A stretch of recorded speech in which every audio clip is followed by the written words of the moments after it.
ఈ విశ్వాసం రకరకాలుగా మనలో పనిచేస్తుంది. బాగా వినండి.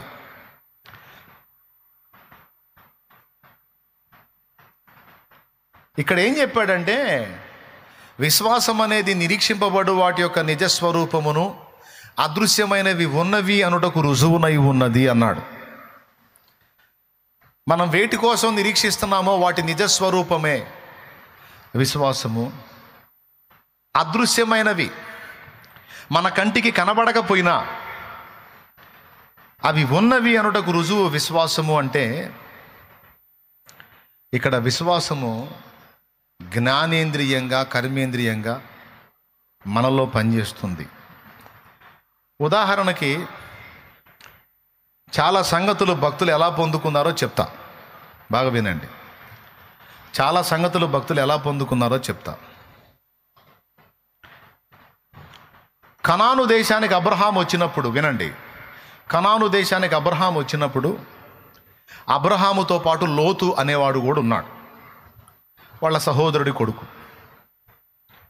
ఆ లోతు అబ్రహామును విడిచి యోర్దాను తీర ప్రాంతమైన సొదొమాకు వెళ్ళిన తర్వాత దేవుడు అబ్రహామును పిలిచి, అబ్రామా నీవు లేచి, వినండి వినండి, ఒకసారి ఒకళ్ళు చూడండి, పక్కన చేతులు కలపండి,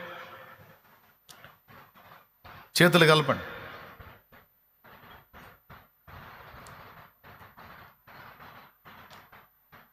ఓకేనా?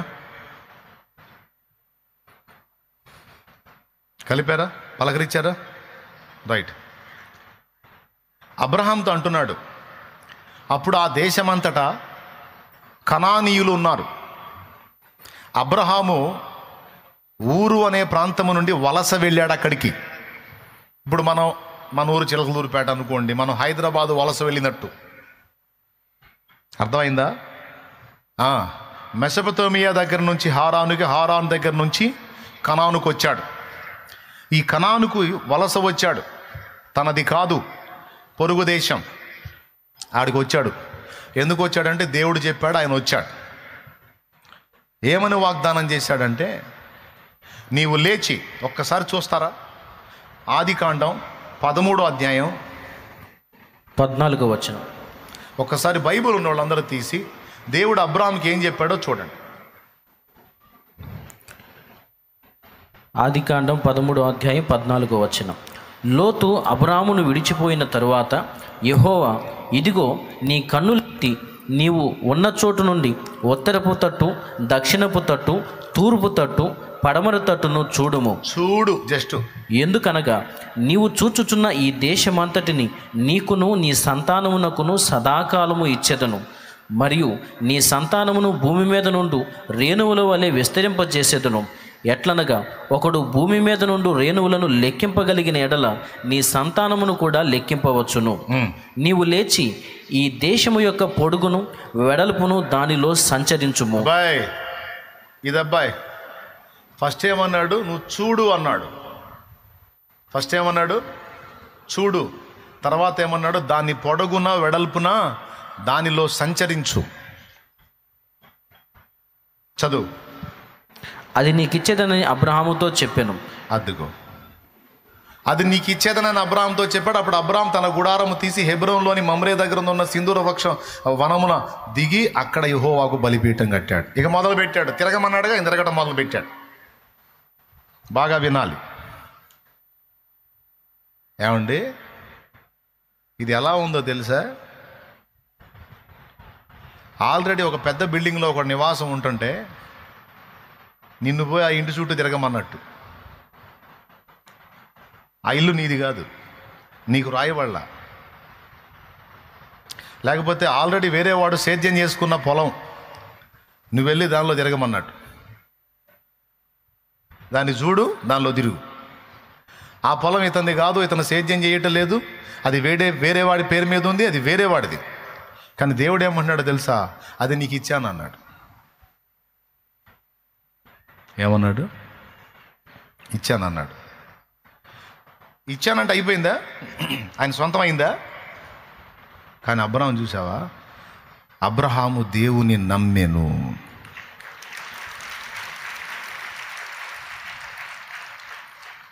నువ్వు వెళ్ళు, చూడు, దాని పొడుగు వెడల్పున దానిలో సంచరించు, నీకెందుకు తిరుగు, నువ్వు జస్ట్ తిరుగు, ఎందుకంటే అది నీకు నీ సంతానానికి నేను ఇవ్వబోతున్నాను అన్నాడు.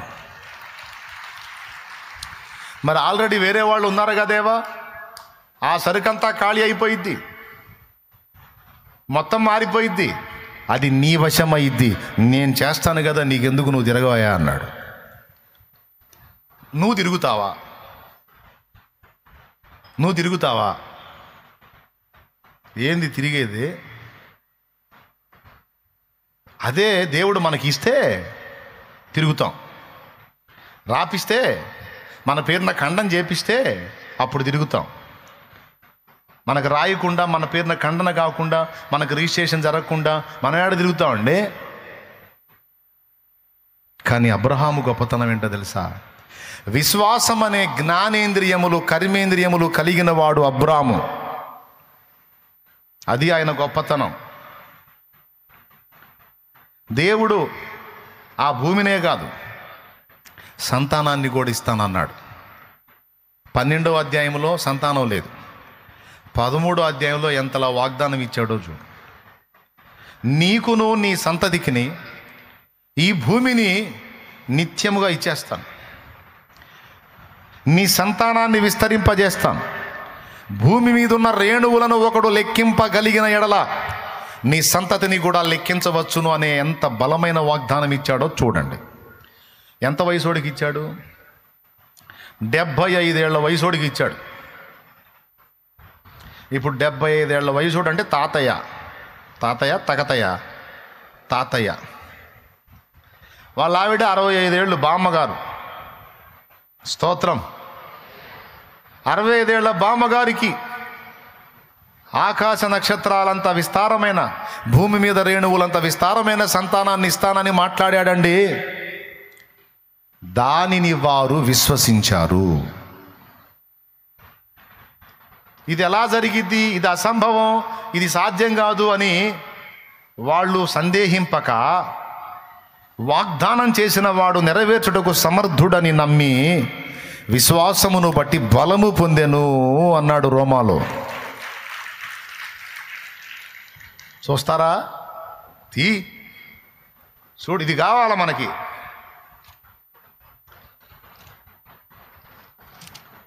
రోమాపత్రిక 4వ అధ్యాయము 19వ వచనం లేకపోతే 18వ వచనం. నీ సంతానము ఇలాగ ఉండునని చెప్పిన దాన్ని బట్టి తాననేక జన్మలకు తండ్రి అగునట్లు నిరీక్షణకు ఆధారము లేనప్పుడు అతడు నిరీక్షణ కలిగి నమ్మెను. అబ్బాయి, ఇందాక మీరు మూలవాక్యంలో ఏం చదివారు? విశ్వాసం అనున్నది నిరీక్షింపబడు వాటి యొక్క నిజస్వరూపమును అదృశ్యమైనవి ఉన్నవి అనుటకు రుజువునాయి. అర్థమైన వాళ్ళు స్తోత్రం చెప్పండి. నిరీక్షింపబడు వాటి యొక్క నిజస్వరూపం.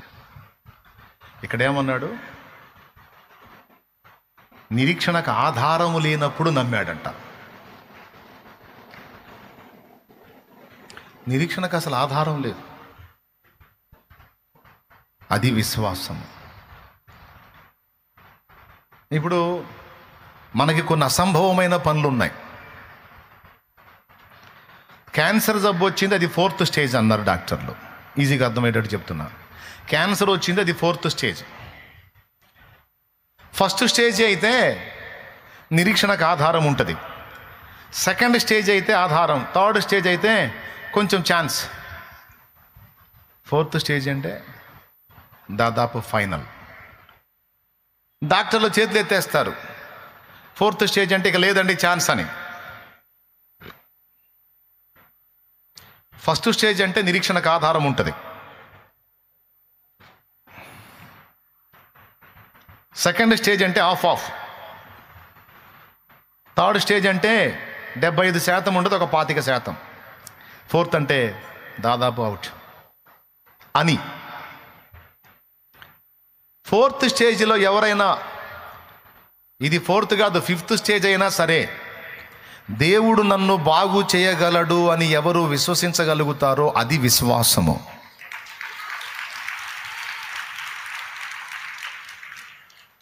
అంటే నిరీక్షించడానికి ఇక ఆధారం లేదు.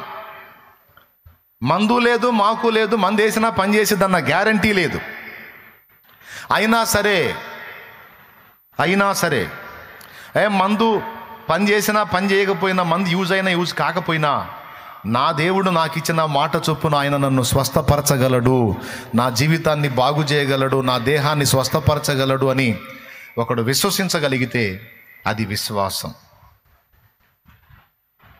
ఆ విధంగా విశ్వసించి 4th స్టేజ్లో ఉన్న వాళ్ళు కూడా తిరిగి బ్రతికిన వాళ్ళు ఉన్నారు. విశ్వాసాన్ని కోల్పోయి డ్యామేజ్ అయిన వాళ్ళు కూడా ఉన్నారు. 2 రకాలు ఉన్నారు. ఈ విశ్వాసము నిరీక్షింపబడు వాటి యొక్క నిజస్వరూపం. ఇప్పుడు సైన్స్ ప్రకారం శారాకి స్త్రీ ధర్మం నిలిచిపోయింది అన్నాడు. అంటే అండం యొక్క విడుదల అనేది ఆగిపోయింది శారాకి. అండం విడుదల ఆగిపోయినటువంటి స్త్రీ బిడ్డని కనటం అసంభవం. కానీ అండం విడుదలే లేనటువంటి ఆ శారాకి దేవుడు ఇస్సాకు నిమిత్తం ఒక్క అండాన్ని ఉత్పత్తి చేశాడండి. ఆ అండం పిండమయ్యేటట్టు చేసి ఆ పిండాన్ని భూమి మీదకి తీసుకొచ్చి వానికి ఇస్సాకును పేరు పెట్టి వారి నోటి నిండా నవ్వు ఉండేటట్టు చేశాడు. ఇలా చెయ్యగలడు నా దేవుడని వారు ప్రచండంగా విశ్వసించారు, ఎప్పుడూ నిరీక్షణకు ఆధారము లేనప్పుడు. విశ్వాసం అంటే ఏంటి? నిరీక్షింపబడు వాటి యొక్క నిజస్వరూపం. అంటే వాళ్ళు పొందుతామనుకున్నటువంటి సంతానాన్ని వాళ్ళు విశ్వాస నేత్రాలతో చూశారు. నా దగ్గరకు అప్పుడప్పుడు కొంతమంది పిల్లలు లేని వాళ్ళు వస్తారు, రకరకాల సమస్యలతో ఉన్నవాళ్ళు వస్తారు. బాగా వినండి. ఓసారి వివాహమై 17 సంవత్సరాలైన ఒక స్త్రీ వచ్చింది నా దగ్గరికి. వివాహమై 17 ఏళ్ళు, సంతానం లేదు. దాదాపు తను 40 ఏళ్లకు సమీపం అవుతుంది. ఇలా శుక్రవారం ఫాస్టింగ్ ప్రేయర్కి వచ్చింది. ప్రార్థన అయిపోయిన తర్వాత బాధపడింది, కన్నీళ్లు పెట్టుకుంది. అవమానం పొందుతున్నాను సోదరుడా, గొడ్రాలు అని నిందిస్తున్నారు అని బాధపడింది. ఆ రోజు ఇలానే ఈ అంశం చెప్పా. ఇదే టాపిక్, ఈ టైపులోనే విశ్వాసం యొక్క విశిష్టతను గురించి మాట్లాడాను. సోదరి, నేను నీ మీద చేయి ఉంచుతాను. నీవు నీ విశ్వాస నేత్రాలతో నీ చేతిలో ఒక శిశువుని చూడగలవా అన్నాను. డాక్టర్లు చెప్పుండొచ్చు, నీకు సంతానం కలగదమ్మా, నీకు సమస్య ఉంది అని చెప్పారు. నిరీక్షణకు నీకు ఆధారం లేదు. కానీ విశ్వాసం అంటే ఏంటో తెలుసా? నిరీక్షించబడేటువంటి వాటి యొక్క నిజస్వరూపం. కాబట్టి నిజస్వరూపం, నువ్వు కళ్ళు మూయి, నేను కూడా ప్రార్థన చేస్తా. నీ విశ్వాస నేత్రాలతో నీ చేతిలో ఒక శిశువుని విశ్వసించగలవా అన్నాను. అలాగూ చేయగలనని ఆమె చెప్పింది. అప్పుడు ఆమె మీద చేయి ఉంచాను. ఇప్పుడు నువ్వేం విశ్వసిస్తున్నావు?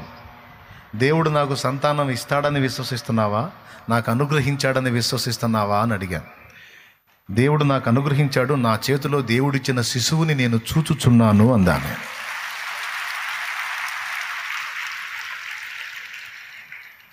నీవు నమ్మినట్టే, నీవు విశ్వసించినట్టే నీకు అగునుగాక, యేసు నామములో ఆమేన్ అన్నాను. మీరు నమ్మండి, నమ్మకపోండి, ఒకరు కాదు 2 పిల్లలు పుట్టారు ఆమెకి.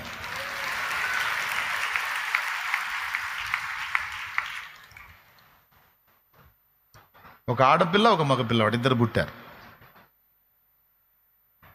నిజం. ఇప్పుడు వైద్యులు చేతులు ఎత్తేసారు, రకరకాల మందులు మాకులు వాడకాలన్నీ అయిపోయినాయి, ప్రయోగాలన్నీ అయిపోయినాయి. ఇంకొక ఫ్యామిలీ వచ్చారు. అన్న, ఏ ప్రయత్నం చేసినా సఫలం కావట్లా, ఏది చేసినా సఫలం కావట్లా, నా బతుకు ఇంతేనా, నా బతుకు కొన్ని సంవత్సరాలు నా వెంటబడి పీడించింది. ఇక్కడే ఉంటుంది, ఏడో ఉంటుంది. దేవుని స్తోత్రం. నా డైలాగ్ ఒకటే, సోదరి, నీ విషయమే నేను పట్టుదల పట్టా. ఎందుకంటే నన్ను అంత విసిగిచ్చావు. ఎట్టి పరిస్థితుల్లో నీకు దేవుడు బిడ్డని ఖచ్చితంగా ఇస్తాడు. నువ్వు నమ్మకపోయినా నేను నమ్ముతున్నా, నువ్వు ఖచ్చితంగా పొంది తీరుతావు అంతే. నా దగ్గరికి ఎప్పుడన్నా రాని, పోతానేదో నువ్వు ఏ రిపోర్ట్లన్నా తీసుకొని రా, పుట్టరు నువ్వు ప్రపంచంలో డాక్టర్లు మొత్తం ఈనిగాక నీ అంతు మాత్రం దేవుడు తెలుస్తాడు. ఖచ్చితంగా నువ్వు బిడ్డను కంటావు అంతే అనేవాడిని. అది ఇంతమంది ఇన్ని రకాలుగా చెబుతుంటే ఈ మొండోడిని ఈ మాట మాట్లాడడం మరి నన్ను రెచ్చగొట్టింది ఆమె. దేవునికి స్తోత్రం. నా దేవుని మహాకృప. నాకు తెలిసి నా జ్ఞాపకంలో కొన్ని సంవత్సరాలు చెబుతూ వచ్చా, ఇస్తాడు. ఎప్పుడన్నా రాని నాకు విశ్వాసం ఉంది. ఏమో నన్నా నువ్వు అలానే అను, నేను ఇలానే అంటా, కానీ చూస్తావు నీది గెలిచిద్దో నాది గెలిచిద్దో చూద్దాం. నా విశ్వాసం సిగ్గుపరచుడు. అంటే ఇప్పుడు ఆమె ఒక పాపకు తల్లి.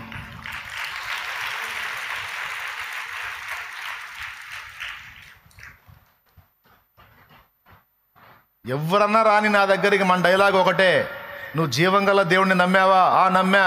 ఆయన ఎందుకు విశ్వాసం ఉంచా? ఆ పరిస్థితులన్నీ రివర్స్గా ఉన్నాయి, ఉన్నాయి. మరి నిరీక్షణ ఏంటి? నిరీక్షణకు ఆధారమే లేదు. లేదా ఇప్పుడు నమ్ము. అది అబ్రహాం విశ్వాసం అయింది.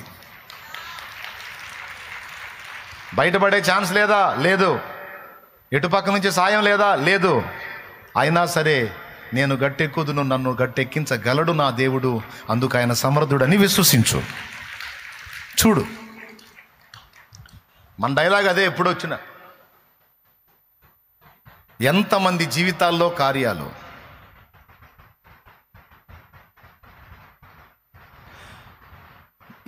సంవత్సరాలుగా సోదరులారా, సంవత్సరాలుగా నేను అనుభవిస్తున్నటువంటి ఎన్నో విషయాలు నా దేవుడు మహాకృప, ఆయన నాకు ఇచ్చిన విశ్వాసము, దాని బలీయతను బట్టి నేను చాలా పొందుకుంటున్నాను, పొందుకోబోతున్నాను, పొందుకుంటా కూడా. ఇంకా నాకేం సందేహం లేదు. 14 ఎకరాల ల్యాండ్ ఒకళ్ళదే. 14 సార్లు అడిగిచ్చా, లెక్క చేయలే. పంతం బట్టి కూర్చున్నాడు ఆయన. పొరపాటును కూడా వాళ్ళకి ఇవ్వకూడదని అబ్రాహాముకు చెప్పిన మాట తీసుకున్నా. నీవు పోయి ఆ దేశం యొక్క పొడవు వెడల్పున సంచరించు, దానిని చూడు, అది నీకు ఇస్తా అన్నావుగా. నాకు తెలియదు. నువ్వు మోషేతో ఏమన్నావు? సర్వభూమి నాదే అన్నావు. భూమి నీదే అయిందా? భూమి నీదే అయిందా? నీదైతే ఆయనీడంటాడేంది? నాకు తెలియదని ఇట్లానే ఒక ఆదివారం రోజు కూటం అయిన తర్వాత సాయంత్రం పూట పరిచారకుల్ని కొంతమందిని తీసుకొని పోయా. 14 ఎకరాలు మీటింగ్ పెట్టాలా. మరి లోకల్ గ్రౌండ్లో పెడుతుంటేనేమో 10 ఎకరాలు ఇచ్చినోడు ఏం మాట్లాడలా. ఎకరన్నరోడు వచ్చి పీకై ఎవరిని అడిగేశారు అంటున్నాడు. బూతులు కూడా తిడుతున్నాడు దరిద్రుడు. కడుపు మండిపోయి, ఇది ఒక పూట తాగేది కాదు, ఒక రోజు తాగేది కాదు ప్రభువా, సంవత్సరం జరగాల్సినవి, మధ్యలో కూడా జరగాల్సినవి, కాబట్టి మాకు ఒక సొంత భూమి ఇవ్వు అని ప్రార్థన చేశా.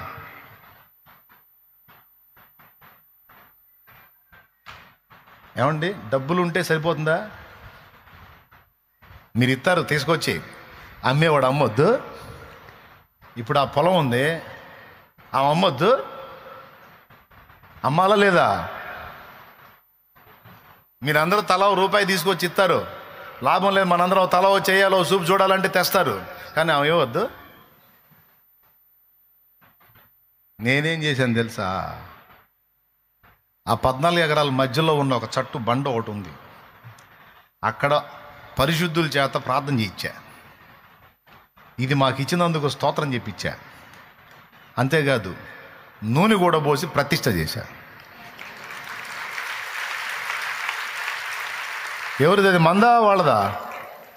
ఎవరిది? మందా వాళ్ళదా? వాళ్ళది. కానీ విశ్వాసంతో పోయి ఆ పని చేశా. నా దేవుడు కార్యం చేసి మళ్ళా తనంతటా తానే వచ్చి మొత్తం మనకు అప్పచెప్పి వెళ్ళాడు.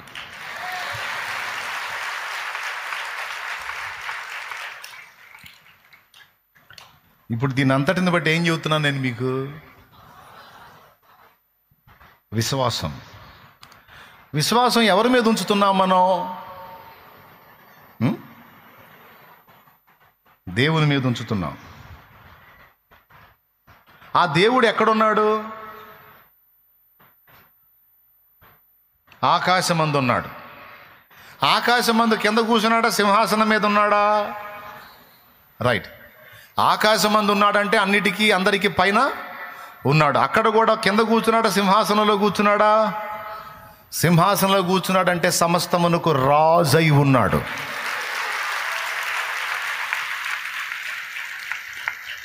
ఏమై ఉన్నాడు? అన్నిటికీ పైన ఉన్నాడు. మరియు ఇప్పుడు దాన్ని బట్టి చెప్పు, ఆయనకు అసాధ్యమైనది ఏమైనా ఉన్నదా? సమస్తము ఆయనకి. సర్వభూమికి రాజైన దేవా, సర్వశక్తుడ నీవే నా ప్రభువా. సర్వభూమికి రాజైన దేవా, సర్వశక్తుడ నీవే నా ప్రభువా.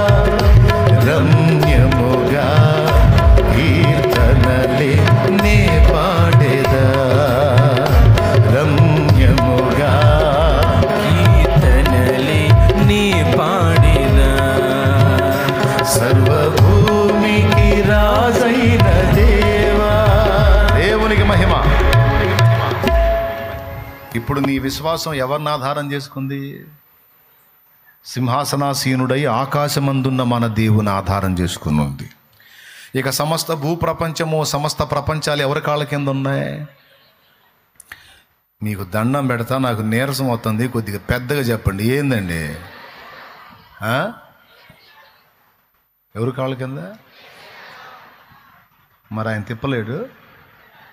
నీకు రివర్స్గా ఉన్నవి కూడా నీకు అనుకూలంగా తిప్పలేడు, న్యాయం చేయలేడు, తీర్పు తీర్చలేడు, దుర్మార్గం చేసిన వాళ్ళ తోలు అలవలేడు. అది వాళ్ళకి పెట్టడు పిండం, వాళ్ళకి చేయడు దినం. ఆయన లేకపోతే కదా మనం జుట్టు పీక్కోవాల్సిందే. ఆయన పేరేంది? అది సర్వకాల సర్వావస్థల యందు ఉన్నవాడు, ఉండువాడు, అన్ని కాలంబులానున్న యెహోవా. నిన్నెన్నాదరంబయో కన్న తండ్రి, ఓ మా కన్న తండ్రి. అన్ని కాలంబులానున్న యెహోవా, నిన్నెన్నాదరంబయో కన్న తండ్రి, ఓ మా కన్న తండ్రి. వన్నేకెక్కిన మోక్ష వాసాలి సన్నూతులున్నాతమయుండ ముందే నీకు. అన్ని కాలంబులానున్న యెహోవా, నిన్నాదరంబయో కన్న తండ్రి, ఓ మా కన్న తండ్రి. పుట్టింప నీ వంచు, పోషింప నీ వంచు, గిట్టింప నీ వంచు, కీర్తింతును. పుట్టింప నీ వంచు, గిట్టింప. చెల్లే, ధైర్యం లేదంటరా నీకు? మొండికి పడి విశ్వాసంతో ఆయనకి వెళ్ళి చూస్తున్నావు. ఒక దారికి తేడా నిన్ను తమ్ముడు. మొండికి పడి ఆయన వైపు చూస్తూ ఉన్నావు. నీ లైఫ్ని వెలిగించలేడా? ఎంతమందికి ఉంది? విశ్వాసం ఉన్న వాళ్ళందరూ చేతులు ఎత్తండి, నాకుందన్నా అన్నోళ్ళు. మీ విశ్వాసాలని నా తండ్రి సిగ్గుపరచడం.